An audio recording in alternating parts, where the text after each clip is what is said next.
ইন্নাল্লাযীনা আমানু ওয়াল্লাযীনা হাজারু ওয়াজাহাদু ফী সাবিলিল্লাহ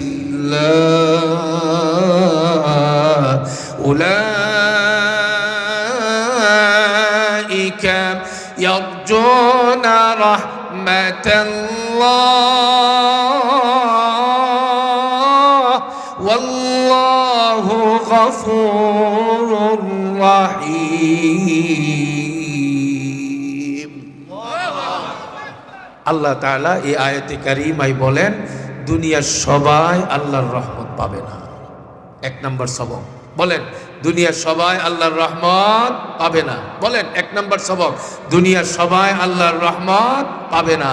আল্লাহর রহমত পাবে বিশেষ কিছু বান্দা, বিশেষ কিছু বান্দি, যাদের মধ্যে তিনটা শর্ত পাওয়া যাবে। বলেন আল্লাহর রহমত পাওয়ার জন্য শর্ত কয়টা? মুখস্থ করেন, এটা 2 নম্বর সবক। আল্লাহর রহমত পাওয়ার জন্যে, শান্তিতে দুনিয়াতে বাঁচার জন্যে, পরকালে জাহান্নাম থেকে বাঁচার জন্যে, জান্নাতি হওয়ার জন্যে, আল্লাহর রহমতের দ্বারা পার হওয়ার জন্যে শর্ত কয়টা? ইন্নাল্লাযীনা আমানু ওয়াল্লাযীনা হাজারু ওয়াজাহাদু ফী সাবিলিল্লাহ।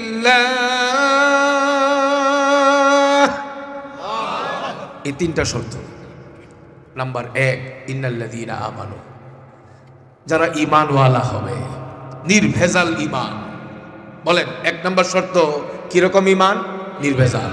বলেন 1 নম্বর শর্ত কিরকম? নির্ভেজাল ঈমান। ঈমানে কোনো ভেজাল থাকতে পারবে না।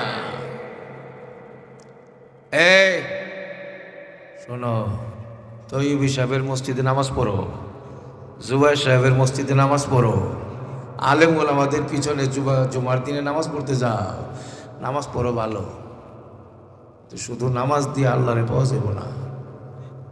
শুধু মসজিদে গিয়ে সেজদা দিলে আল্লাহরে পাওয়া যাবে না।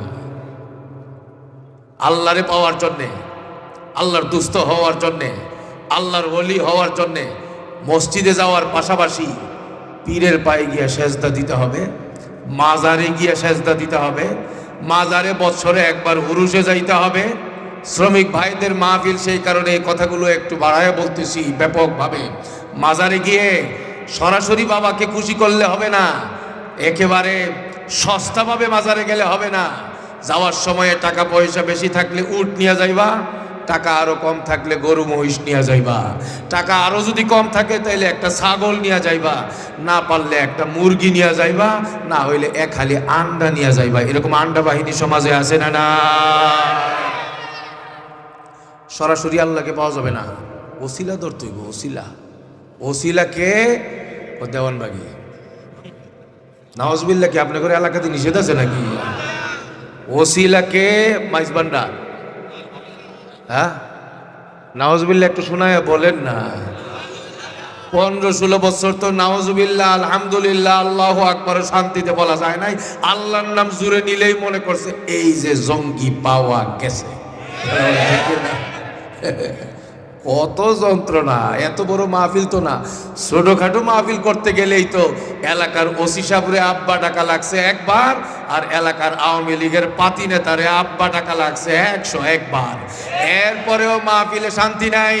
যেই সকল আলেমরা স্বাধীনভাবে কথা বলতেন তাদের লিস্টি ধরে ধরে বলা হতো মাহফিল করবেন, অমুক ব্যক্তিকে আসতে দেওয়া হবে না, যাদেরকে বসতে দেওয়ার অনুমতি আছে তাদেরকে স্লিপ ধরায় দেওয়া হতো। কথা বলবেন, কোরআন হাদিস থেকে বলবেন, আম্মার ব্যাপারে কিচ্ছু কইবেন না। কথা বলেন, ছিল কি ছিল না? বহু যন্ত্রণায় গেছে ভাই। 15-16টা বছরে স্বাধীনভাবে মাহফিল করা যায় নাই, স্বাধীনভাবে আল্লাহর কথা বলা যায় নাই, স্বাধীনভাবে তাফসীরের কথা বলা যায় নাই। আর সেই সময়টাতে এই সব লঙ্কাকাণ্ড ঘটিয়ে কোনোভাবেই যখন আলেমদেরকে থামাইতে পারে নাই, তখন আলেমদের নামে সমানে মামলা দেওয়া শুরু করলো। মামলা দিয়েও যখন থামাইতে পারে নাই, হামলা করা শুরু করলো। হামলা করেও যখন থামাতে পারে নাই, আলেমদের জবানকে স্তব্ধ করতে পারে নাই, আলেমদেরকে রশি লাগায়া লাগায়া জেলে নেওয়া শুরু করলো। আয়নাগর দেখাইলো, চিরনিগরও দেখাইলো, তারপরেও যখন এই দেশের মামুনুল হক সাহেবদেরকে থামাতে পারে নাই, তখন এই দেশের আলেম ওলামাদের ইজ্জতের উপরে আঘাত করা শুরু করেছে। কথা বলেন ঠিক না ঠিক? চেষ্টা ছিল, উদ্দেশ্য ছিল দেশটাকে ইসলাম শূন্য করা, দেশটাকে আলেম শূন্য করা, এই দেশের মানুষকে আলেম থেকে দূরে সরিয়ে এই দেশে ভিনদেশি চরিত্রকে প্রাতিষ্ঠানিক রূপ দেওয়া। সেজন্যে এই দেশের যুব সমাজের চরিত্র হরণের জন্যে, যুব সমাজের মগজকে ধুলাই করবার জন্যে, ছাত্র ছাত্রীদেরকে বেঈমান কাফের বানাইবার জন্যে সর্বশেষ চক্রান্ত যেটা ছিল রাষ্ট্রীয়ভাবে তাই করা হয়েছে। জাতীয় সিলেবাসে পর্যন্ত ঈমান বিধ্বংসী, কোরআন বিধ্বংসী বিষয়গুলো ঢুকায় দেওয়া হয়েছিল। চেষ্টা বহুত করা হয়েছে, হেফাজতে ইসলামের পক্ষ থেকে আন্দোলন করা হয়েছে, দেশের শীর্ষ উলামায়ে কেরামের নেতৃত্বে আন্দোলনে সরব হয়েছে রাজনৈতিক মাঠ। কিন্তু একটা দাবি মানলে আরো 10টা বিষয় সেখানে রেখে দেওয়া হয়েছিল। কিন্তু শেষ পর্যন্ত তারা যত চেষ্টাই করেছে আলেমদেরকে থামাতে পারে নাই, এদেশের জনগণকে উল্টা পাল্টা বুঝাতে পারে নাই। যাদেরকে জয় শ্রীরামের স্লোগান দেবার শিক্ষা দিতে চেয়েছিল সেই ছেলে মেয়েরাই এখন শাহবাগে শ্রীরামের আলোচনা, শ্রীরামের তাকবীর তারা দেয় না। এখন কিন্তু সেই ছেলে মেয়েরাই শাহবাগের চত্বরে নারায়ে তাকবীর আল্লাহু আকবারের স্লোগানে আওয়াজ উচ্চ করে। কথা বলেন ঠিক না? সেজন্যে আমি আপনাদের সবাইকে বলবো, আল্লাহ যেহেতু সুযোগ করে দিয়েছেন, এই সুযোগকে কাজে লাগাইতে হবে। না হইলে কিন্তু আল্লাহ নারাজ হইলে এক জালেমের পরে আবার আরেক জালেমও সওয়ার হয়ে যাইতে পারে। আমাদের সিদ্ধান্ত এটাই হবে, পিছন থেকে আমরাও শিক্ষা নিব, পিছন থেকে সবাইকে শিক্ষা নিতে হবে। 2024 সালের 5 আগস্ট থেকে সকল শ্রেণীর মানুষকে শিক্ষা নিতে হবে। এই দেশে 92 থেকে 94 ভাগ মুসলমানদের এই দেশের বসবাস। 4 লাখের উপরে মুসলমানদের মসজিদ যেখানে অবস্থিত হয়ে আছে, লক্ষ লক্ষ আলেম, কোটি হাফেজের বসবাস যেই এলাকায়, যেই দেশে, এই দেশে আগামী দিনে ইসলামকে মাইনাস করে, আলেমদেরকে মাইনাস করে, কোরআনকে মাইনাস করে জুলুম নির্যাতনের রাজত্ব কায়েম করবে।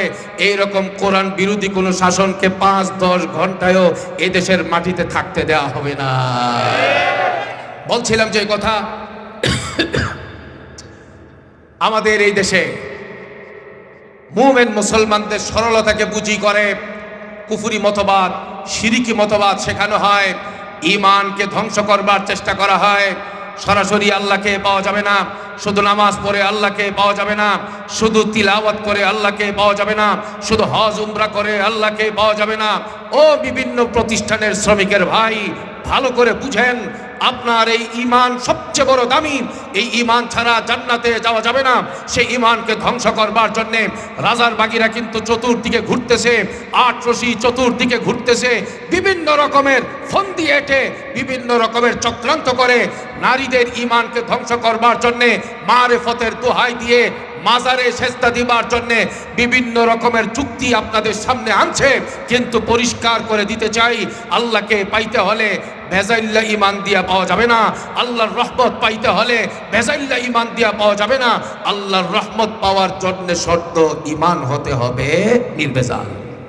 বলেন, ঈমান হতে হবে কি? নির্ভেজাল। قال رسول الله صلى الله عليه وسلم من مات لا يشرك بالله دخل الجنة سبحان الله ومن مات يشرك بالله دخل النار أو كما قال عليه الصلاة والسلام।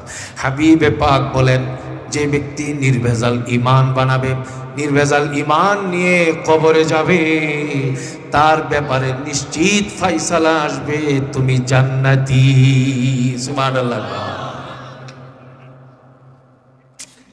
একটা ছোট্ট কি ইচ্ছা শোনাই আপনি বলে বুঝবার জন্য, কষ্ট হইতেছে মনে হয়। আমি যখন হাটহাজারী মাদ্রাসায় পড়াশোনা করি, আজ থেকে বহু বছর আগে, ফতুয়া বিভাগে যখন পড়াশোনা করি, 1999 সাল হবে আনুমানিক। অসহযোগ আন্দোলন চলছিল একটা দলের পক্ষ থেকে আর একটা সরকারের বিরুদ্ধে। আমি চট্টগ্রাম থেকে ব্রাহ্মণবাড়িয়া আসব।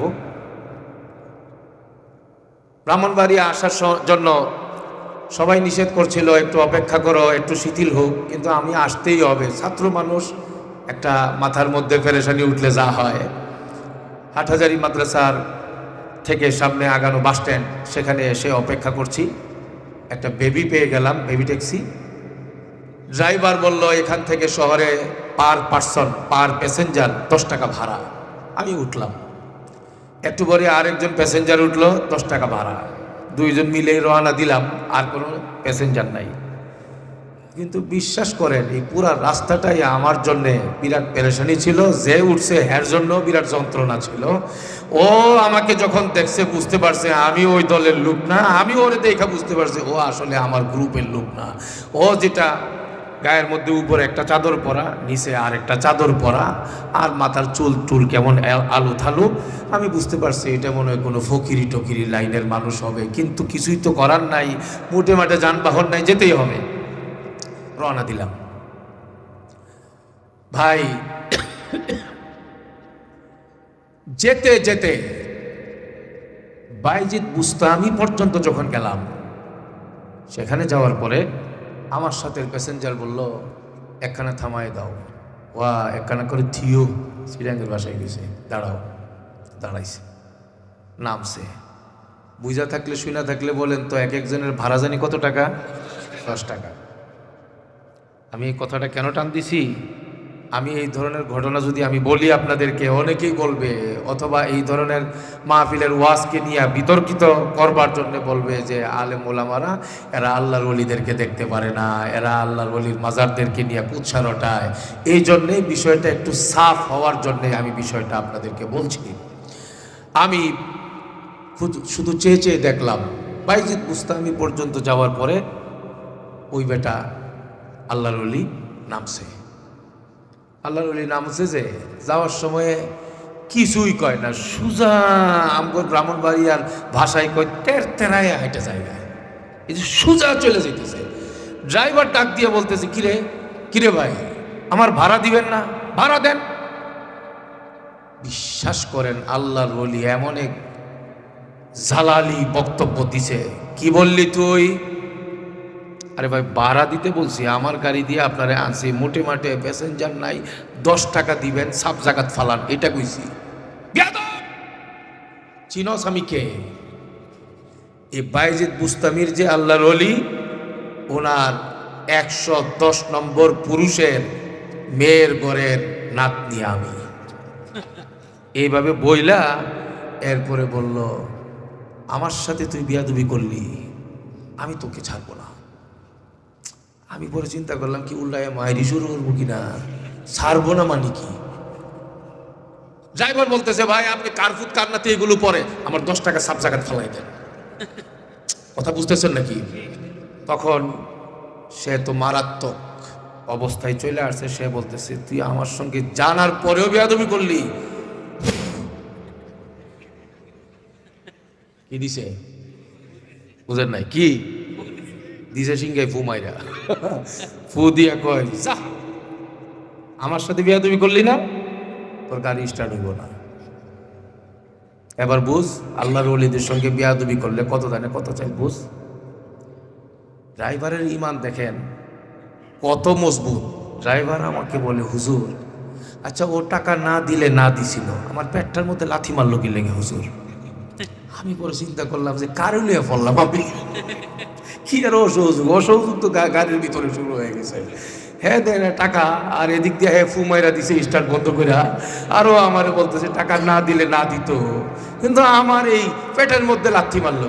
আমি বললাম যে লাথি কেমনে মারছে? হুজুর এই যে ফু দিছে, স্টার্টটা যে বন্ধ করে দিছে, আমি কি এই গাড়ি হুজুর কান্দে করে লয়ে যাবো? আমারে কয় আপনি যাইবেন কিভাবে, হাইটটা যাইতে হইব হুজুর এখন। আমি পরে বললাম যে রাগ করো না ভাই, তুমি স্টার্ট দাও, স্টার্ট হবে। না হুজুর ফু মারছে, স্টার্ট হইব না, আল্লাহর ওলি। বুঝতেছেন নাকি? পরে তো আমি ওনারে বললাম, তারে বললাম যে আগে তোমার এই সমাধানটা দেখো হয় কিনা। পরে বললো যে হুজুর আসলেই কি স্টার্ট হওয়ার সম্ভাবনা আছে? আমি বললাম হ্যাঁ আছে। কোথাইলে হুজুর নামেন। নামছি, নামার পরে কয় আমার সিটে আপনি একটু বসেন। বসছি, বসার পরে কয় যে হুজুর আমার একটা আবদার, যেখানে চাপ দিলে স্টার্ট হবে, আপনার আঙ্গুলটা নিচে দেন, আমার আঙ্গুলটা উপরে দিয়ে দুইজনে চাপ দেই, রাষ্ট্র হইলে আপনারটা আগে হইব, এরপরে আমারটা।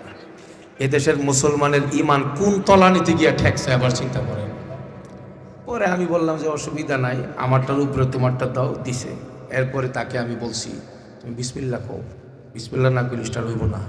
এটা তারের কইতেছি এই জন্য, কারণ ওই বেটার ফু দেখে যেই পাগল হইছে, মানে আমার স্টার্ট ধাক্কা দিয়া যদি এটা পাগল ইয়া হয়ে স্টার্ট হয়ে যায়, এ তো আমার পায়ে চেষ্টা করা শুরু করে দিবে।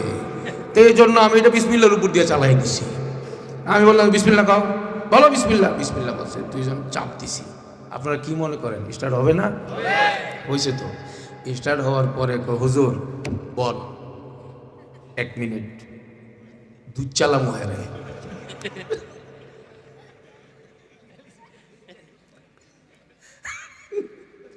ইন্নাল্লাযীনা আমানু والذين هاجروا وجاهدوا في سبيل الله أولئك يرجون رحمة الله والله غفور رحيم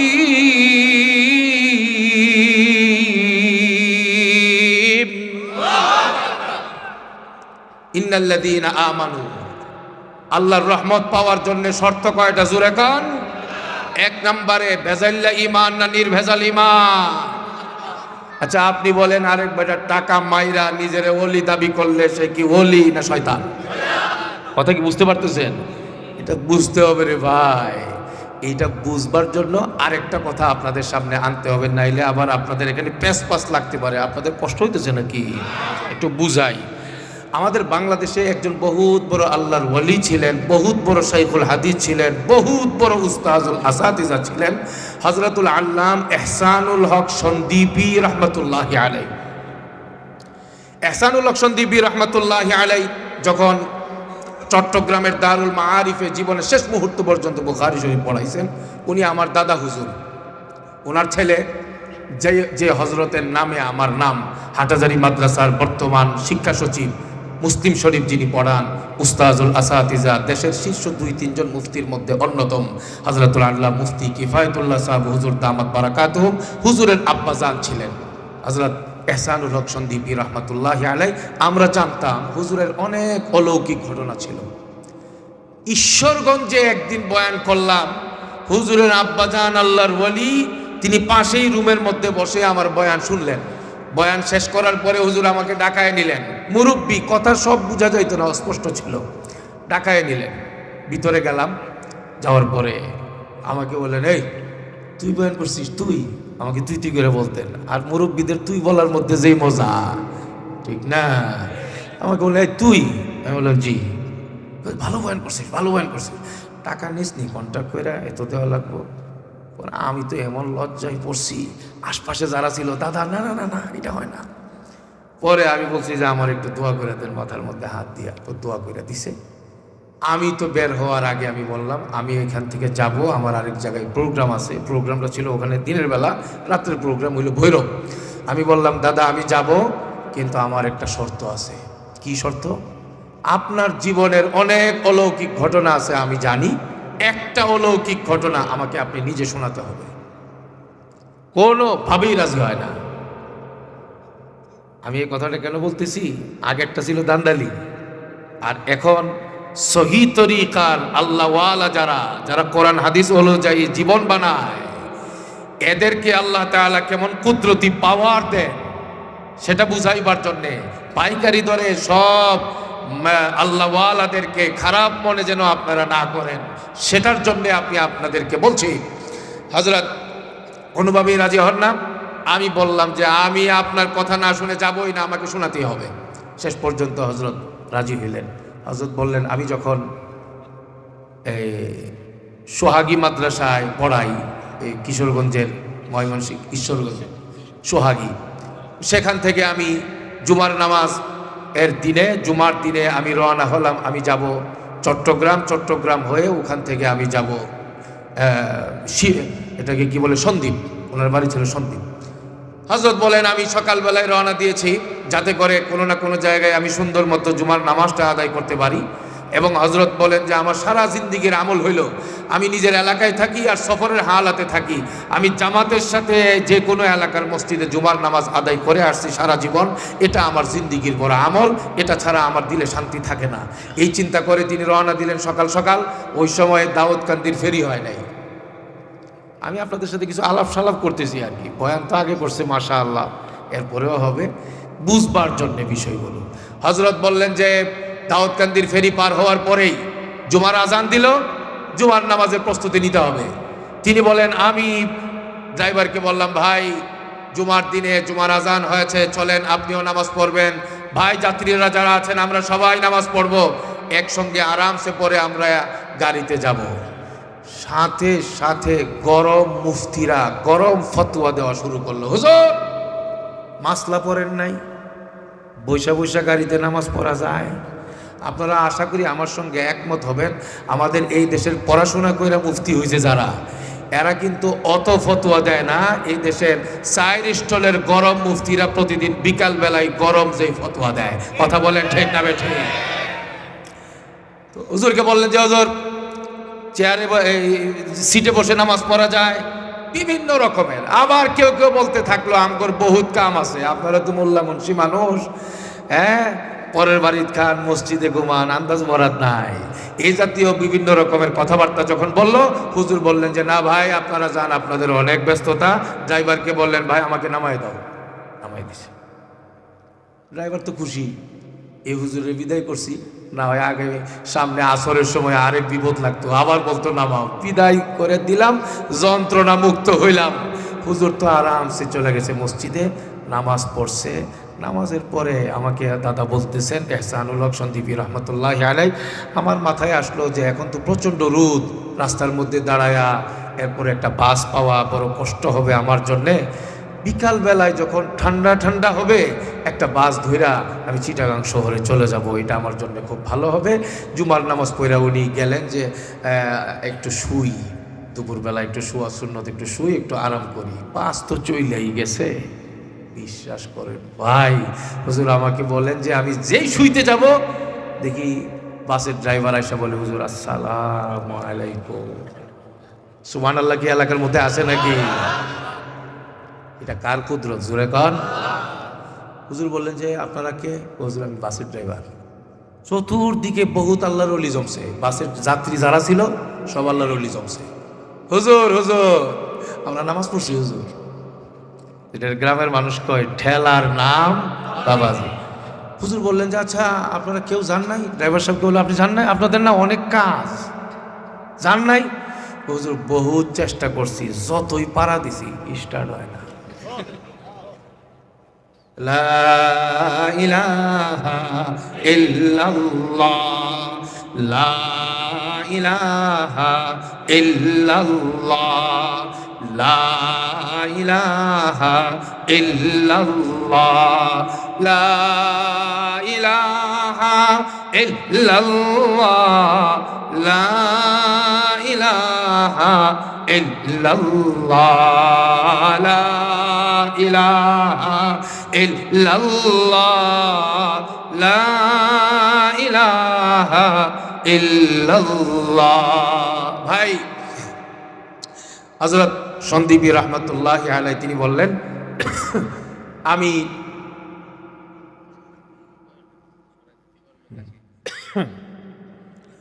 হযরত সন্দীপী রহমতুল্লাহি আলাইহি বলেন আমি তাদেরকে বললাম আরে তোমরা গেলা না নামাজ পড়ছো না? ভালো হয়েছে ভালো হয়েছে ভালো হয়েছে। মুরব্বীরা তো নিজেদেরকে সাদা সিধা, হ্যাঁ ঠিক আছে ভালো হয়েছে ভালো হয়েছে। হুজুর ভালো হয়েছে হইলে হইব না, গাড়িতে আসতে হইব হুজুর, তাহলে স্টার্ট হয় না। পরে হুজুর তো বুঝতে পারছেন বিষয়টা, কোনো বাড়াবাড়ি না করে হুজুর গেলেন, গিয়া সবাইকে বলেন ভাই সবাই যার যার জায়গায় বসেন। বসার পরে ড্রাইভারকে বলছেন এই তুমি ভালো করে চাপ দিছিলা আগে? ও জি হুজুর একবারে। হয় নাই? বলে না। এই বিসমিল্লাহ কইছিলি তুই? বিসমিল্লাহ কো না। বিসমিল্লাহ ক। বিসমিল্লাহ বলছে, চাপ দিছে, আল্লাহর ওলিও ওখানে গেছে। আপনারা কি মনে করেন স্টার্ট হবে না? স্টার্ট তো হয়েছে, আলহামদুলিল্লাহ। এই দুনিয়াতে আল্লাহ তাআলা শান দেখায় ওলামায়ে কেরামের শান। কত চেষ্টা করা হয়েছে, আলেমদের ইজ্জতের 12টা বাজাবার চেষ্টা করা হয়েছে, কওমি মাদ্রাসা বন্ধ করে দেওয়ার ষড়যন্ত্র করা হয়েছে, বাংলাদেশের মানুষ যেন কোরআনের বয়ান শুনতে না পারে, তাফসীর শুনতে না পারে, ইমানের বয়ান শুনতে না পারে। চেষ্টার কোনো কমি করা হয় নাই, কিন্তু আল্লাহ তাআলা উলামায়ে কেরামের শেষ রাত্রের চোখের পানি কবুল করেছেন। কথা বলেন ঠিক কিনা? উলামায়ে কেরামের চোখের পানির বরকতে, আল্লাহর মেহেরবানিতে দেশ স্বাধীন হয়েছে। যারা চেয়েছিল আলেমদেরকে দেশ ছাড়া করবে, তাদেরকেই বাংলাদেশের সীমানায় এখন বাতি লাগায়ও খুঁজে পাওয়া যায় না। কথা বলেন ঠিক না বেঠিক? আলেম ওলামারা ছিলেন, এখনো আছেন, তাদের আওয়াজ আগের চেয়ে শক্তিশালী ভাবে গোটা বাংলাদেশের একদিক থেকে আরেক দিকে উচ্চারিত হচ্ছে। ইসলাম ছিল, ইসলাম আছে, ইসলাম থাকবে। মাদ্রাসা ছিল, মাদ্রাসা আছে, মাদ্রাসা থাকবে। ওলামায়ে দেওবন্দ ছিল, আছে, থাকবে। বিরোধিতা যারা করবে তাদের অস্তিত্ব বাংলার জমিনে কোনোদিন হবে না। আমি বলছিলাম যে কথা বুঝবার জন্যে, বলেন আবারও, আল্লাহর রহমত সবাই পাবে? কিছু কিছু মানুষ পাবে। আল্লাহ আপনি আমাদের সবাইকে রহমত পাবে যারা, তাদের দলে শামিল বানায় দেন। রহমত পাওয়ার জন্য শর্ত কয়টা? 3টা। নাম্বার 1, ইন্নাল্লাযীনা আমানু, ঈমানওয়ালা শুধু হইলেই চলবে না, ঈমান হতে হবে নির্ভেজাল। ঈমান হতে হবে, বলে না, ঈমান হতে হবে, বলেন, ঈমান হতে হবে। হ্যাঁ, চতুর্দিক দিয়ে ঘুরতেছে, মিষ্টি মিষ্টি ভাষায় ঘুরতেছে, আপনাকে টার্গেট করে।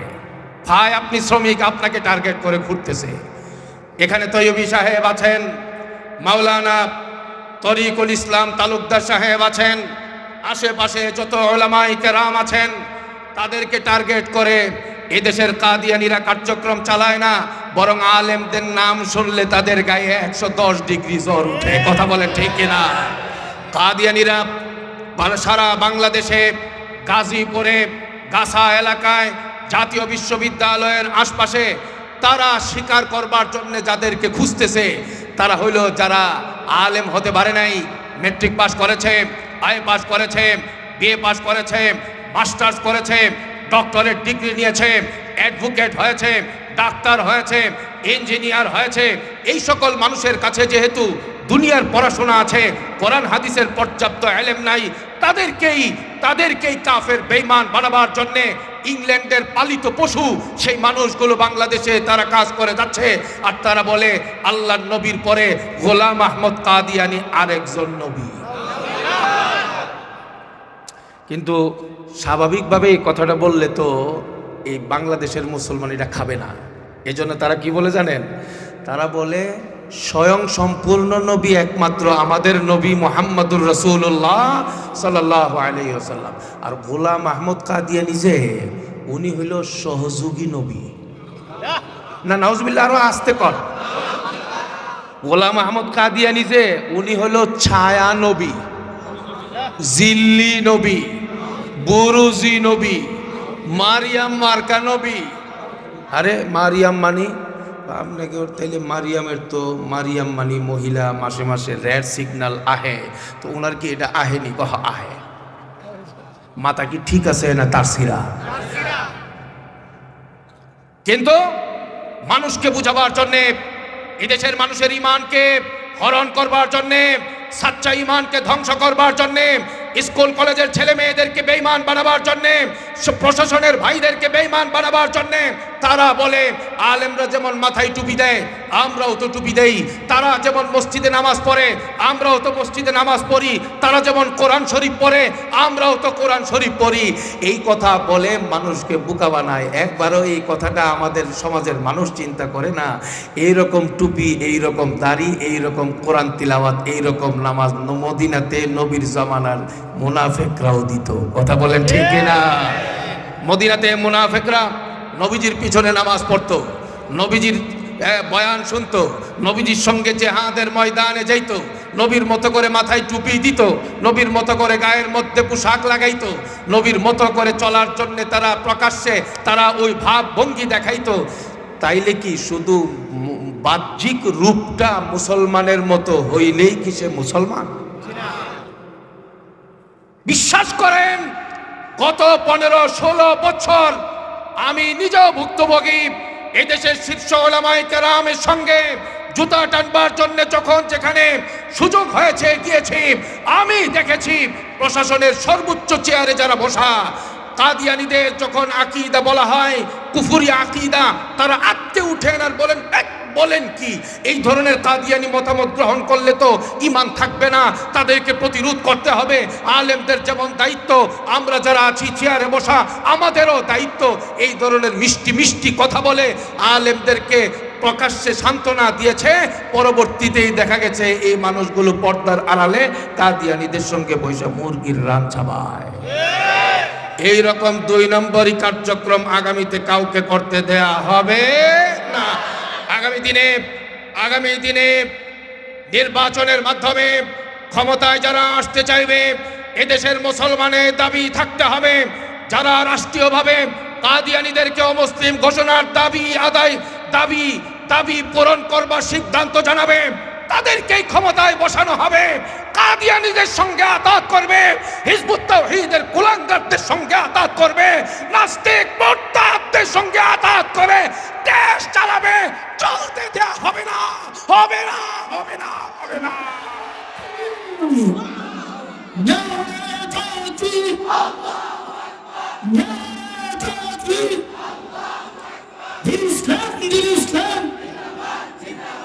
ইসলামের শত্রুরা কাফের, কাফের, কাদিয়ানিয়া কাফের।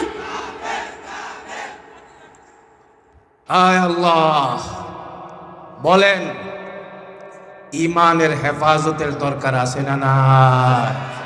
সারা বাংলাদেশে ইমানকে নষ্ট করবার জন্য চক্রান্তকারী আছে না নাই?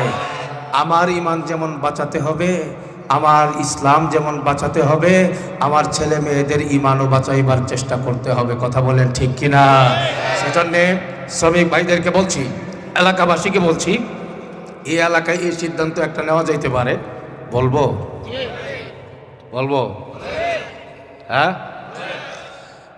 এই এলাকায় শ্রমিক ভাই, এলাকাবাসী, দায়িত্বশীল, আপনারা সকলে মিলে এই সিদ্ধান্ত নিতে পারেন কিনা যে ইমানকে হেফাজতের জন্য আমরা সবাই ঐক্যবদ্ধ থাকব। সবাই বলি ইনশাআল্লাহ। ইমানকে ধ্বংস করবার জন্যে এলাকায় যদি কোনো কাদিয়ানি, কোনো হিজবুত তাওহীদ, কোনো নাস্তিকের বাচ্চা এলাকায় ঢুকে আর আঁচ করা যায়, প্রথমে জুতা আর ঝাড়ু দিয়ে প্রতিবাদ। রাজি আছেন ইনশাআল্লাহ? এটা নরম প্রতিবাদ।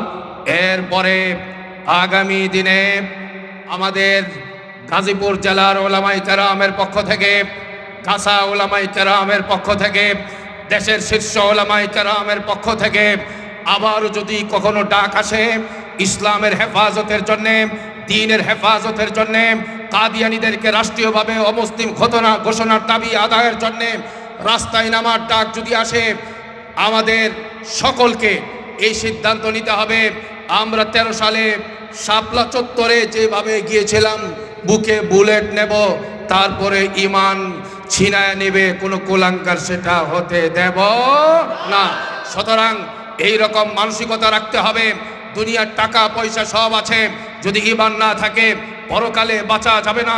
ঈমানকে বাঁচাবার জন্যে, ঈমানকে পরিশুদ্ধ রাখার জন্যে, ঈমানের হেফাজতের জন্যে, বাতিলের মোকাবেলা করবার জন্যে, নবীর দুশমনদের খতম করবার জন্যে, কাদিয়ানীদেরকে রাষ্ট্রীয়ভাবে অমুসলিম ঘোষণার দাবি আদায়ের জন্যে আগামী দিনে যদি শাপলা চত্বরের মতো কঠিন কর্মসূচি আসে, জুলাইয়ের বিপ্লবের মতো যদি রাস্তায় নামার জন্য ডাক আসে, জীবন বাজি রেখে রাস্তায় যদি নামতে হয়, প্রয়োজনে যদি কাফনের কাপড় পরে নামতে হয়, শাহাদাতের পরোয়ানা যদি চলে আসে, শহীদ হওয়ার পরিবেশ যদি তৈরি হয়, আল্লাহকে খুশি করবার জন্যে, নবীকে পাওয়ার জন্যে, কাদিয়ানীদেরকে রাষ্ট্রীয়ভাবে অমুসলিম ঘোষণার দাবি আদায়ের জন্যে কারা কারা নামতে প্রস্তুত হবেন আল্লাহকে দেখা।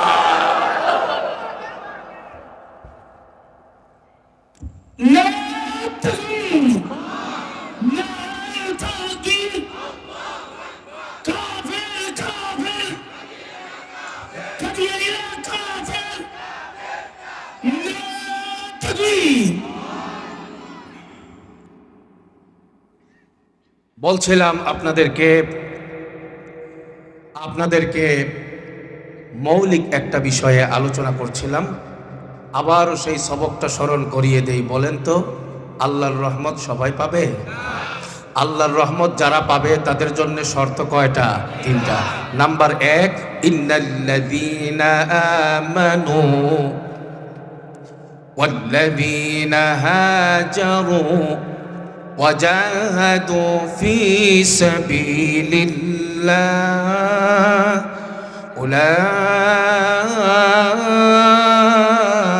أولئك يرجون رحمة الله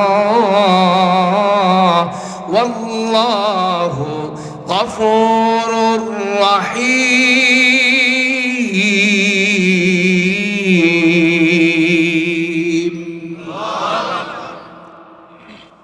শর্ত এই তিনটা। দ্বিতীয়টা হচ্ছে ওয়াল্লাযীনা হাজারু, আল্লাহর রহমত পাওয়ার জন্য 2 নম্বর শর্ত হলো হিজরত করা। বলেন 2 নম্বর শর্ত কি? হিজরত করা। বলেন ভাই, 2 নম্বর হিজরত, 2 নম্বর শর্ত হিজরত করা। হিজরত মানে কি? হিজরতের 2টা অর্থ প্রসিদ্ধ। একটা হলো আল ইন্তেকাল মিন দারিল কুফরি ইলা দারিল ইসলাম লিল হিফাজ আলা দ্বীন, লিল হিফাজ আলা ইবাদা। এর অর্থ হচ্ছে কোনো ভাই যদি কোনো কুফরি রাষ্ট্রে বসবাস করেন, আর যেই কারণে তার ঈমান ইসলাম নিয়ে থাকা তার জন্য মুশকিল হয়ে গেছে, নামাজ রোজা পড়া তার পক্ষে সম্ভব না, তার জন্য ফরজ সাহাবাদের মতো কোনো মুসলিম রাষ্ট্রে চলে যাওয়া। কথা কি বুঝতে পারতেছেন? এটা হলো হিজরতের একটা অর্থ। হিজরতের আরেকটা অর্থ হইল আল হিজরাতু, হিজরাতু মানাহা তারকু মা নাহাল্লাহু আনহু, যত রকমের গুনাহ সব গুনাহ ছেড়ে দেওয়া। আল্লাহর রহমত পাইতে হইলে গুনাহ ছেড়ে দিতে হবে। বলেন, আল্লাহর রহমত পাওয়ার জন্য দ্বিতীয় শর্ত কি ছেড়ে দেওয়া? বলেন, গুনাহ ছেড়ে। বলেন না, কি ছেড়ে দেওয়া? 2-1টা গুনাহ ছেড়ে দেওয়া না সব গুনাহ ছেড়ে দেওয়া? বলেন না, 2-1টা গুনাহ না সব গুনাহ? ছাড়বেন তো ইনশাআল্লাহ। قال رسول الله صلى الله عليه وسلم المهاجر من هجر ما نهى الله عنه। নবীজি বলেন, প্রকৃত হিজরতকারী হলো ওই ব্যক্তি যে ব্যক্তি গুনাহ ছেড়ে দেয়। সবাই গুনাহ ছাড়বার জন্য তৈরি হয়ে গেছেন, আলহামদুলিল্লাহ। হায় হায় হায় হায় হায়, সারা বাংলাদেশে এই স্লোগান শুনতে শুনতে ভাই, নবীর জন্য জীবন দেবে কারা? আমরা। নামাজি হব কারা? আমরা। পর্দানসীন পরিবার বানাবে কারা? আমরা। সব রকমের গুনাহ ছেড়ে দিবে কারা? আমরা। মদ গাঞ্জা খাবে না কারা? আমরা। কিন্তু এই সবগুলোর অধিকাংশ কথাগুলোই ঠুটের মধ্যেই থাকে, ঘর পর্যন্ত যায় না। আপনি যে বলছেন, আমি যে বলছি, সব গুনাহ ছেড়ে দিতে হবে রহমত পাওয়ার জন্যে, শান্তি পাওয়ার জন্যে, শান্তির সমাজ কায়েমের জন্যে, শান্তির পরিবার পাওয়ার জন্যে, পরকালে বাঁচার জন্যে। কিভাবে সম্ভব? আমি এই এলাকাতে যদি 1000 ঘর থাকে, 1000-এর মধ্যে 900 ঘরের ব্যাপারে আমি চ্যালেঞ্জ দিয়ে বলতে পারবো, ওই 900 ঘরের প্রত্যেকটার মধ্যেই টেলিভিশন দিয়া ভরা। ঠিক না? এখন আপনি সব গুনাহ ছেড়ে দিবেন মানে মনে মনে চিন্তা করছেন টেলিভিশনটা বাদ দিয়া যেটা আছে, মানে কোনটা? গান বাজনা বাদ দিয়া বাকি যে গুনাহ আছে। আমার চিন্তা ভাবনা কিন্তু এরকম। এটা বুঝবার জন্য একটু বলি, শুনেন। ওই যে হজে গেছে না মানুষ, আবারও সামনে যাবে, আল্লাহ হজের জন্য কবুল করেন, আমিন কর। হজে গেছে আমাদের উত্তরের এক মাওলানা সাহেব, ওনার সাথে ওনার এই মুসল্লিয়ানি কেরাম, অনেক পয়সাওয়ালা মানুষও আছে, বড় বড় ব্যবসায়ীও আছেন। ওই কাফেলার এক ব্যবসায়ী আমার সাথেও সম্পর্ক আছে, আমাকে বললেন যে হুজুর, আরাফার ময়দানে যখন আমাদের গ্রুপের বড় হুজুর যখন দোয়া ধরছে, দোয়ার ভিতরে তো অনেক কথাই বলতেছে, এর ভিতরে হুজুর তো কথা একটা বইলা ফালাইছে, আল্লাহ আমাদের এই কাফেলায় যত সাথী আছে, সাথীদের সবার গালের মধ্যে এক মুঠ পরিমাণ দাড়ি লাগায় দেন আল্লাহ। সবাই বলতেছে আমিন। আর আমার যে মুসল্লি বলতেছে, উনি বলতেছে হুজুর আমি পরে আরেকটা দিকে বলছি, থাকবে না আমিন কইতেছ, এই জায়গার মধ্যে দোয়া তো কবুল হয়ে যাবে। আরাফার ময়দান, আগে যেইগুলো হুজুরে বলছে সবগুলো ঠিক আছে, ওইগুলো নিয়ে যাই ঝামেলা নাই। এখন দাড়ির বিষয়টা যেটা, এটা তো দাড়ি লাগাইলে বউ বলবে বুড়া দেখা যায়, বান্ধবী বলবে বুড়া দেখা যায়, বন্ধুরা বলবে বুড়া দেখা যায়, এলাকার মানুষ মস্করা করবে। তখন আমি আমার বন্ধু আরেকটার বললাম, রাখ আমিন কইস না, দোয়া কবুল হয়ে যাব। চিন্তা করেন, উনি আমাকে বললেন হুজুর ওই দিন আমি আরেকটাকে থামাইলাম, আমিন বলো না, দোয়া কবুল হয়ে যেতে পারে। হুজুর দোয়া তো ওরটা যদ্দূর কবুল হয়েছে, আমারটা আরো বেশি কবুল হয়েছে। দেখেন হুজুর আমার দাড়ি হেডারছে বেশি লম্বা। বলেন হেদায়েতের মালিক কে? আল্লাহ। সবার গালে আপনি দাড়ি লাগাই দেন, আমিন কন। হ্যাঁ, আমি সব করব, গুনাহ ছেড়ে দেব। দাড়ি না রাখা যে গুনাহ, এটা তো সমাজের মধ্যে আলোচনার মধ্যেই নাই। দাড়ি কাটা হইলো, এটা একটা এই বিন্দু পরিমাণ ছোট্ট একটা গুনাহ, এটা করলেও অসুবিধা নাই, না রাখলেও অসুবিধা নাই, রাখলেও অসুবিধা নাই, এইরকম পর্যায়ের। অথচ সব ইমামদের ফতোয়া এক মুঠ পরিমাণ দাড়ি রাখা পুরুষের জন্য ওয়াজিব। এক মুঠ পরিমাণ দাড়ি রাখা পুরুষের জন্য কি বলে না কি? আবার আটরশির ভক্ত হয়েন না, তাইলে কিন্তু উল্টা ফতোয়া শুনবেন। এই আটরশির যে গদ্দিনসীন পীর আছে মোস্তফা ফাইসাল আল মুজাদ্দিদি, নাম শুনছেন নি? গোলাপ ফুল মার্কা, ওর কিন্তু গালের মধ্যে বিন্দু পরিমাণ দাড়ি নাই। তো ওই আটরশির পীরের যে দরবার, ওই দরবারের এক মাওলানা সাহেবরে সাংবাদিকরা ধরছে। আপনি কি মাওলানা সাহেব? বলে জি। কোন দরবারের? ওই আটরশির পীর সাহেব হুজুরের দরবারে। একজন মাওলানা সাহেব হইয়া উনাকে পীর বলতেছেন? হ্যাঁ, উনি শুধু পীর না, উনি বিশ্ব ওলি। তা আপনাদের বিশ্ব ওলির গালে যে দাড়ি নাই, ও দলিল আছে। কথা কি বুঝতে পারতেছেন? বলেন না, কি আছে? দলিল আছে। কি দলিল? ও বাংলাদেশের অন্য অন্য আলেম পীর যারা, এরা হইল আঞ্চলিক পীর। আর আমাদের আটরশির গদ্দিনসীন পীর, যিনি গরুর ব্যবসা করে মারেফতের নাম দিয়া, উনি হইলেন পুরা বিশ্বের আন্তর্জাতিক পীর। এই জন্য সারা দুনিয়ার খেদমত করতে গিয়া উনি এক দেশ থেকে আরেক দেশে যাওয়া লাগে। দাড়ি রাখলে ইমিগ্রেশনের মধ্যে সন্ত্রাসী হিসাবে সন্দেহ করতে পারে, এই জন্য সারা দুনিয়ার মানুষের আধ্যাত্মিক খেদমত করবার জন্য উনি দাড়িটা সফা কেটে সাফ করে ফেলান। কথা কি বুঝতে পারতেছেন? এই জাতীয় নামে মাত্র লেবাসদারি মৌলানা সব জায়গার মধ্যেই আছে। আপনি দেওয়ানবাগে গিয়া দেখবেন, ওখানেও এই দালালি করবার জন্য মৌলবী খাড়া করে রাখছে। আটরশিদে যাবেন, দালালি করবার জন্য মৌলবী দাঁড় করায় রাখছে। মাইজ ভান্ডারে যাবেন, দালালি করবার জন্য কেউ আসতে নামদারি মৌলবী দাঁড় করায় রাখছে। বাংলাদেশে একটা জামাত বাইর হইছে নতুন করে ইসলামকে জিন্দা করবার জন্য। তারা এখন মাথায় পাগড়ি, জুব্বা, মাশাআল্লাহ, হাতে লাঠি, আরেক হাতে তসবিহ, সব আছে। আর তাদের এখন ফর্মুলা হইল ইসলামকে জিন্দা করবার জন্য। ফর্মুলা হইল বাংলাদেশে আমরা কোরআন মসজিদকে আবাদ করতে চাই, বাংলাদেশে আমাদের এই দেশের মুসলমানকে আল্লাহর সাথে সম্পৃক্ত করতে চাই, এই দেশের প্রত্যেকটা মুমিনকে ঈমানওয়ালা বানাইতে চাই, আমলওয়ালা বানাতে চাই। এই সব করবার জন্য এই বাংলাদেশে একটা কাজে আমাদেরকে বাধা দিচ্ছে। ওই একটা বাধা যতক্ষণ পর্যন্ত সরে না যাবে, আমরা এই দেশের প্রত্যেকটা মুমিন মুসলমানকে শতভাগ ঈমানদার বানাতে পারবো না, শতভাগ তাবলীগী বানাইতে পারবো না। একটা মাত্র বাধা আমাদের এই দেশে কাজ করতেছে। এই বাধা হইল এই দেশে তাদের জন্য একমাত্র উলামায়ে কেরাম। এই জন্য আলেমদেরকে পিটায়া, আলেমদেরকে মাইরা, আলেমদেরকে কুবায়া তারা এই দেশে ইসলাম জিন্দা করবে। এমন একটা জামাত এখন বের হইছে, যেটাকে আমি আমার ভাষায় বলি কুবাকুবি জামাত। কি জামাত? আরে বলেন না কি জামাত? দিনের বেলা বলবে ভাই দুস্থ বুজুর্গ মসজিদে আসেন নামাজ পড়েন, আমার কথা মানবেন? বলে জি, তাহলে আয়েন খিচুড়ি খান। কথাটা বুঝেন নাই? বিদেশে যাইবেন, টাকা লইয়া যান, সফর করেন, মানবেন না? রাত্রে ঘুমায়েন আপনি। রাত্রে ঘুমানোর সময়ে নামাজরত অবস্থায়, জিকিররত অবস্থায় এই বাহিনী তারা নতুন করে শিখছে কুরবানির পশুরে যেইভাবে জবাই করে এইভাবে ইস্তেমার মাঠে 3জন 4জনকে জবাই করে। এরকম আছে না? না, এটা তাবলিগি জামাত না কুবাকুবি জামাত? এটা কি তবলিগি জামাত না সন্ত্রাসী গুন্ডা বাহিনী? আমাদের পরিষ্কার কথা, ইসলাম বলে এর মধ্যে কোনো মারামারি নাই।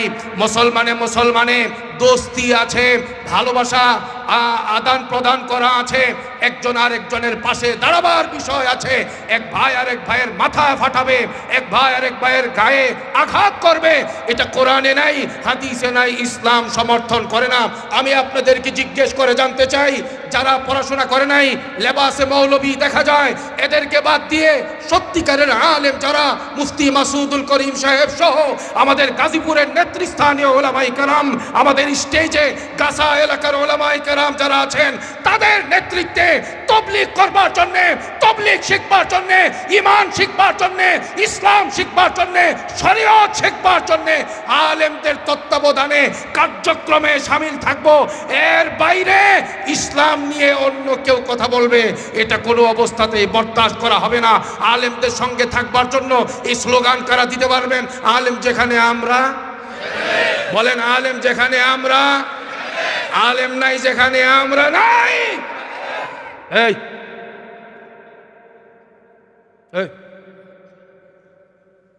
তাড়াতাড়ি, তাড়াতাড়ি, কপাল লাগছে। নাম কি? হ্যাঁ, এদিকে জিহাদ। কাম তো নাম একখান রাখছে জিহাদ।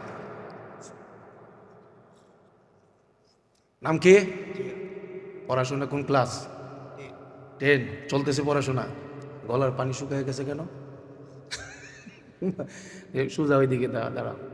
আচ্ছা, এই যে আমার ছোট ভাই জিহাদকে আপনারা দেখতেছেন, দেখতে কি মনে হইতেছে? বহুত বড় আলেম মনে হইতেছে না পাবলিক? এতে কোনো সন্দেহ আছে? আমি যদি আমার গায়ের জুব্বাটা খুইলা তারে পরায়, আলেমের একটা ভাব আসবে না? এরপরে যদি আমার টুপিটা তার মাথায় দেই, আরেকটু ভাব পারবে না? আর একটা বড় করে পাগড়ি যদি বাইন্দা দেই, ছোট আলেম দেখা যাবে না বড় আলেম? কাবা শরীফের ইমামরা পোশাকের উপরে যে আভাটা পরে, যে অ্যাপ্রনটা পরে, ওইটা যদি ওই জুব্বার উপরে লাগায় দেই, আপনি কি মনে করেন বাংলাদেশে এর চেয়ে বড় আলেম আছে বলে মনে হবে নাকি? এরপরে এই যে হাত এদিকে, এই যে ডান কোনটা?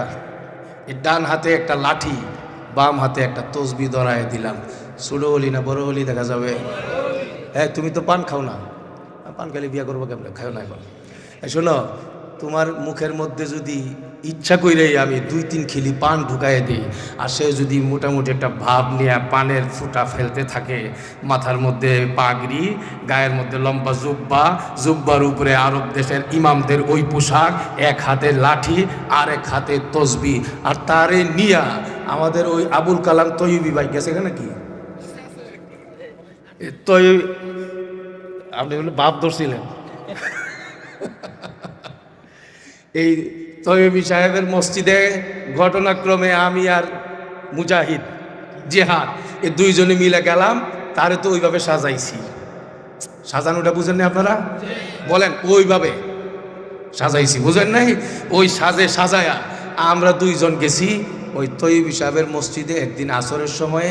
ঘটনাক্রমে তারেও কেউ চিনে না, আমারও কেউ চিনে না, আর আসরের সময় ইমাম সাহেব নাই। এই সময়ে একজন ইমামের দরকার যদি হয়, আপনারা বুঝে থাকলে বলেন তো, ইমামতি কি আমার কপালে না জেহাদের কপালে?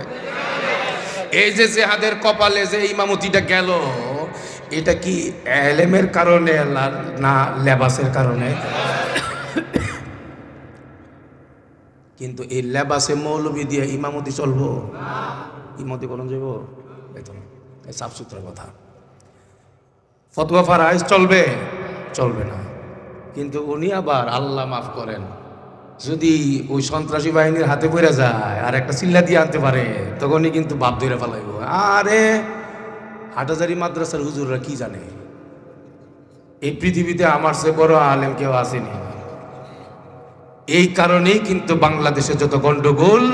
আমি আপনাদেরকে জিজ্ঞেস করে জানতে চাই, এই জেহাদ তাকে আমি যদি আলেম হিসাবে সাজাই, বাংলাদেশের বড় আলেম হিসাবে আপনাদের সামনে পেশ করতে পারি, এইরকম সাজাই থেকে আমার 2 বছর লাগবে, 20 মিনিটে পারবো না? কথা বলেন, পারবো কি পারবো না? যাও ভাই জিহাদ যাও, মাশা আল্লাহ জিহাদকে কবুল করেন, জান্নাতি হিসেবে কবুল করেন, দ্বীনের খেদমতের জন্য কবুল করেন, এলাকাবাসী সবাইকে কবুল করেন, গোটা এলাকায় আল্লাহর কথা বলবার জন্য তাকে কবুল করেন। আমার ভাই বহুত প্রিয় মানুষ, বহু কোটি লক্ষ মানুষের হৃদয়ের মধ্যে লেগে গেছে, যার নাম মাওলানা জুবাইর সাহেব। এই মানুষগুলো যারা এখানে ডানে বামে আছেন, আচ্ছা বলেন তো, ওনাদের মতো আলেম হইতে 2-3 দিনে 2-4-5 বছরে হয়ে যাওয়া সম্ভব না? ওনারা সম্ভব না কেন? কারণ ওনারা লেবাসে মৌলবী না, এলেমে মৌলবী। কথা বলেন ঠিক না ঠিক? এই জন্য নবীজি বলছেন, ইন্নাল উলামা ওয়ারাসাতুল আম্বিয়া, উলামায়ে কেরামই হচ্ছেন আম্বিয়ায়ে কেরামের ওয়ারিস। পরিষ্কার বলে দিতে চাই, ঈমান বাঁচাবার জন্য আলেমদেরকে মানতে হবে। ঈমান বিধ্বংসী সকল ষড়যন্ত্রের মোকাবেলা করবার জন্য আলেমদেরকে মানতে হবে। গুনাহ মুক্ত জীবন বানাবার জন্য আলেমদের ফতোয়া মানতে হবে। সহি তরিকায় তাবলীগ করবার জন্য আলেমদেরকে মানতে হবে। এই আলেম কোন লেবাসে আলেম নয়, বরং এলেমে আলেম। কথা বলেন ঠিক কিনা? এদেশের লেবাসে মৌলবী বাদ দিয়া এলেমে মৌলানা সাহেব যারা, তাদের সঙ্গে থাকবার জন্য রাজি আছেন তো ইনশাআল্লাহ? বলছিলাম যে কথা, ও ভাই 3 নাম্বার আবারও সেই কথা বলেন ভাই, সবাই কি আল্লাহর রহমত পাবে? আল্লাহর রহমত পাওয়ার জন্য শর্ত কয়টা? ইন্নাল্লাযীনা আমানু ওয়াল্লাযীনা হাজারু ওয়াজাহাদু ফি সাবিলিল্লাহ উলাইকা ইয়ারজুনা রাহমাতাল্লাহ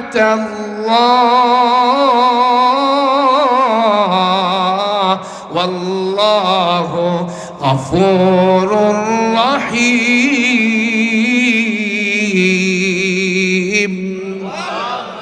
শর্ত কয়টা? 3টা। 3 নাম্বার হইল ওয়াজাহাদু ফি সাবিলিল্লাহ, আল্লাহর রাস্তায় সংগ্রাম করা লাগবে। আপনি যদি সব গুনাহ ছাড়তে চান, 1 নম্বরের সংগ্রাম আপনি আপনার মনের সঙ্গে করা লাগবে। কথা বলেন ঠিক কিনা? আপনার দুষ্ট বন্ধু যাদের কারণে আপনি গুনার দিকে ধাবিত হন, তাদের বিরুদ্ধে আপনাকে সংগ্রাম করা লাগবে। দুনিয়ার যত শয়তান আছে তাদের বিরুদ্ধে আপনাকে সংগ্রাম করা লাগবে। এই 3 শর্ত আমি সংক্ষিপ্ত করে শেষ করে দিলাম। 3 শর্ত যাদের মধ্যে পাওয়া যাবে, আল্লাহ তাআলা বলেন উলাইকা ইয়ারজুনা রাহমাতাল্লাহ, তারাই কেবল আল্লাহর রহমত পাওয়ার আশা করতে পারে। আল্লাহর রহমত পেতে চাই কি চাই না? দুঃখের সঙ্গে বলছি, আফসোসের সঙ্গে বলছি, আমাদের এই দেশে নামাজ পড়ে না বহু মানুষ, কিন্তু নামাজি যারা, পুরুষও নামাজ পড়ে, মহিলাও নামাজ পড়ে, এই রকম নামাজি পরিবারের মধ্যেও যদি তালাশ করা হয়, শতকরা 70 থেকে 80টা নামাজি পরিবারে কোরআনের তিলাওয়াত পাওয়া যাবে, নামাজ পাওয়া যাবে, শরীয়ত সম্মত পর্দা পাওয়া যাবে না। কথা বলেন ঠিক না ঠিক? অথচ নামাজ পড়া যেমন ফরজ, পর্দা করা সুন্নত। আসতে বললেন, সুন্নত না ফরজ? এই ফরজের উপরে আমল করবেন তো ইনশাআল্লাহ? আল্লাহ সবাইকে আমল করার তৌফিক দান করেন। এই 3টা শর্ত আমি আপনাদেরকে বললাম। আর আমার শেষ একটা বার্তা আছে আপনাদের কাছে, সেটা হইল ভাই, আপনারা আরামে আছেন, সুখে আছেন একটা বিষয়ে, এটা বুঝবার জন্য বলি। আপনাদের এলাকায় যে বাস আর ট্রাক চলে, এই ট্রাকের যে দরজা দিয়ে ড্রাইভার ভিতরে ঢুকে, এ দরজায় কোনো দরজায় লেখা থাকে আল্লাহর নামে চলিলাম, কোনো লেখাই থাকে আল্লাহ ভরসা। দেখছেন না আপনারা? আমি একটা বাসের ট্রাকের দরজায় দেখছি, ড্রাইভার যেটা দিয়ে ঢুকে, ওইটার মধ্যে লেখা আজীব এক কথা লেখা আছে, সুখ নাই রে পাগল। আমি দেখছি, এটা পড়ছি, কি লেখা? এটা একটা মানে সুন্দর একটা কথা। ওই দরজাটা, যে দরজা দিয়ে ড্রাইভার ঢুকে, এটার মধ্যে আজীব একটা লেখা দেখছি। এটা নাম দেখলাম, ওখানে লেখা আছে সুখ নাই রে পাগল। আমি তাৎক্ষণিকভাবে চিন্তা করলাম যে এই ট্রাকওয়ালার দুঃখটা কি, কেন এই কথাটা লেখছে। মুহূর্তের ভিতরে আমি দেখলাম যে না, ট্রাকের ড্রাইভারদের অধিকার আছে এগুলো লেখা। খালি দরজার মধ্যে কেন, গায়ের মধ্যে লেখা রাখা দরকার। কারণ বাসের গায়ে লেখা আছে গাজীপুর টু গুলিস্তান। যখন ট্রাকওয়ালা দেখে যে কত সুখের চাকরি, গাজীপুর থেকে শুরু করলাম, গুলিস্তান গিয়ে ঠ্যাঙ্গের উপরে ঠ্যাং দিয়ে ঘুমাবো, আবার বিকালে বা পরের দিন রাত্রে টিপ ধরবো। আর কি এর গোড়ার ডিমের ট্রাকের চাকরি নিলাম। এটার মধ্যে লেখা আছে সমগ্র বাংলাদেশ ঘুরতে থাক সরকার মতো ঘুর। বিশ্বাস করেন, আমাদের এই বাংলাদেশে একটা শ্রেণী আছে, এই শ্রেণীকে আমরা অনেকে অবহেলা করি। এই মানুষগুলো মুখ দিয়া বলে না, তাদের কাজে কর্মে, তাদের পেরেশানি, তাদের অস্থিরতা দেখলে মনে হয় ওই ট্রাকের গায়ে যেটা লেখা ছিল সুখ নাই রে পাগল, ওই শ্রেণীর মানুষ যারা, তাদের গায়ে অদৃশ্যভাবে লেখা আছে সুখ নাই রে ইমাম, সুখ নাই রে খতিব, সুখ নাই রে আলেম, সুখ নাই রে মুহতামিম, সুখ নাই রে মুহাদ্দিস। আমি চ্যালেঞ্জ দিয়া বলতে পারি, এলাকার ভেতরে মাসলা নিয়ে কোনো সমস্যা যদি হয়, ইমান আর কুফর নিয়ে কোনো সমস্যা যদি হয়, বাতিল আর হক নিয়ে কোনো সমস্যা যদি হয়, এলাকার কোনো সভাপতির পেরেশানি হয় না, সেক্রেটারির কোনো পেরেশানি হয় না, মুতাওয়াল্লির পেরেশানি হয় না, সাধারণ শিক্ষিত মুসল্লিদের কোনো পেরেশানি হয় না, সবাই আরামসে নামাজ পড়ে আর ভাইরায়। একমাত্র পেরেশানি যাদের মাথায় থাকে তারা হলো মসজিদের ইমাম সাহেব। কথা বলেন ঠিক কিনা? সব বরদাস্ত করতে পারে, কিন্তু তারা ইসলাম বিরোধী কার্যকলাপ বরদাস্ত করতে পারে না। তারা বাতিলকে প্রশ্রয় দিতে পারে না, তারা ইসলামকে নিয়ে চলে, তারা হককে নিয়ে চলে, বাতিলের মোকাবেলা করতে থাকে, কোরআনকে সামনে নিয়ে চলে, হাদিসকে সামনে নিয়ে চলে। আর সেই কারণে আপনারা দেখবেন এই দেশের কোনো বাতিল ডাক্তারদেরকে ভয় পায় না, এই দেশের কোনো বাতিল ইঞ্জিনিয়ারদেরকে ভয় পায় না, এই দেশের কোনো বাতিল প্রশাসনের কোনো দায়িত্বশীলকে ভয় পায় না, এই দেশের কোনো বাতিল কোনো ছোট বড় দলের রাজনীতিবিদকে ভয় পায় না।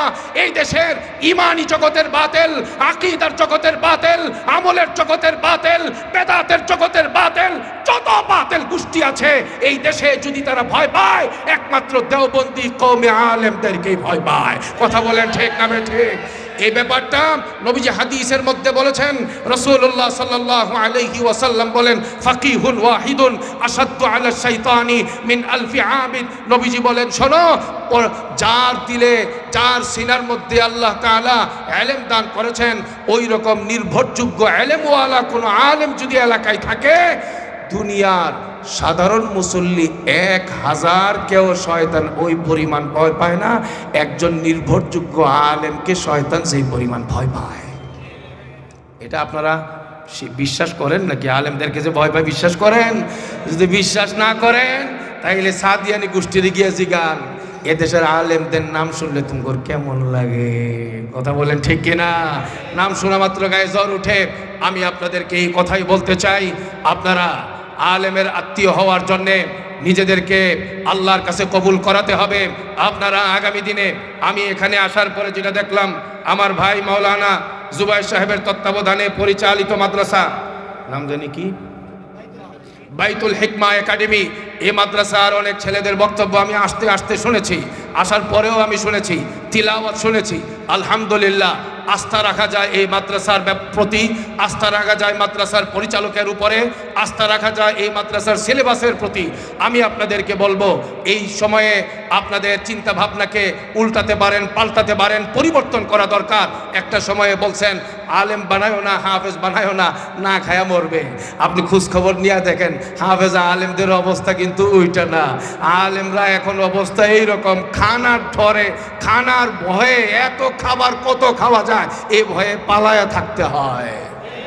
আল্লাহ এত ইজ্জত আর এত সম্মান রেখেছেন কোরআনের পথে, ইলমের পথে। আমি চ্যালেঞ্জ দিয়ে বলতে পারি, এই দেশে নয়, গোটা পৃথিবীতে আপনি নজর দিয়ে দেখবেন যে যতদিন ক্ষমতায় থাকে অতদিন স্যালুট দেয়া হয়, ততদিন তাকে হাত দিয়া পা নাড়ায় তাকে সম্মান জানানো হয়। ক্ষমতা থেকে চলে যাওয়ার পরে শ্রীলঙ্কার মধ্যে দেশের মধ্যে দেখছি পাশা পর্যন্ত খুলে ফেলাইছে। কথা বলেন ঠিক কিনা? আর বাংলাদেশে কি হয়েছে সেটা তো আপনারা সবাই জানেন। ইজ্জতের গ্যারান্টি আল্লাহ তাআলা দিয়ে রেখেছেন, মর্যাদার গ্যারান্টি আল্লাহ তাআলা দিয়ে রেখেছেন। এই আলেমের পথে, কোরআনের পথে, ইসলামের পথে, আলেম বানানোর পথে, মুফতি মুহাদ্দিসের পথে আপনি চলবেন, অনেক টাকার মালিক, আপনি প্রাইভেট কারে চলবেন। আর আল্লাহ যদি আপনার ছেলেকে দেশ সেরা একজন বড় আলেম হিসাবে কবুল করেন, আপনি চলবেন রিক্সা দিয়া, আপনি চলবেন প্রাইভেট কার দিয়া। আর আপনার ছেলে শূন্য হাতে মাদ্রাসায় গেছে, সে কিন্তু হেলিকপ্টার দিয়ে ঘুরবে, হেলিকপ্টার। ইজ্জতের মালিককে জুড়ে বলেন। আল্লাহ তাআলা আমাদের সবাইকে এই কথাগুলো মোতাবেক আমল করার তৌফিক দান করেন। আমার আগে যত বয়ান হয়েছে সব মোতাবেক আমাদের সবাইকে আমল করার তৌফিক দান করেন, আমিন। ওয়া আখিরু দাওয়ানা আনিল হামদুলিল্লাহি রাব্বিল আলামিন। ওয়াসসালামু আলাইকুম ওয়া রাহমাতুল্লাহি ওয়া বারাকাতুহু।